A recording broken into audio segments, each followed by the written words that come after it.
The recent Social Security increase for 2026 is a trap. Honestly, I think the government is just not telling the whole story here. Now, when I first saw this 2.8% bump, I thought, great. At first, this sounds normal, but look closer at the hidden numbers today. I will show you the exact math on why your paycheck feels smaller soon. First, let us look at the reality of this cost of living adjustment now. For the average retired worker in the United States, that is 50 bucks. 50 extra dollars a month sounds like a win on paper for most people. But here is the problem: inflation is still eating away at your wallet. Groceries and housing costs have skyrocketed across the United States. That $50 does not even cover a week of basic fresh groceries. I see seniors struggling every single day despite this historic increase. Let me circle back to that hidden number I mentioned a minute ago today.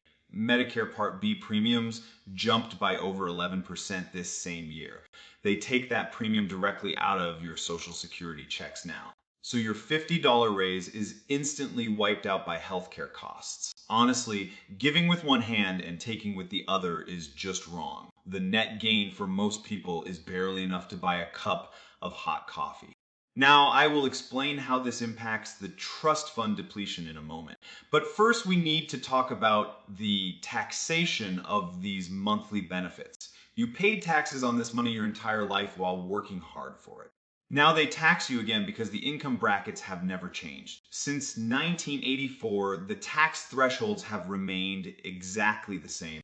Every time you get a small raise, you are pushed into a higher tax bracket. It is a silent tax hike that nobody in Washington wants to talk about. I think it is unfair to punish retirees for inflation they did not cause.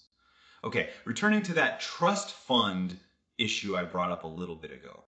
The system is still on track for insolvency by 2034. This means an automatic 20% cut to benefits across the board. This tiny raise today is just putting a bandage on a massive open wound. We need real reform, not just these hollow 2% yearly adjustments. They expect you to survive on less while paying more for basic healthcare. Please consider liking this video and subscribing to the channel for more. I will keep tracking this data so you know the truth, so please stay tuned. A raise that makes you poorer is not a raise. It is a mathematical illusion.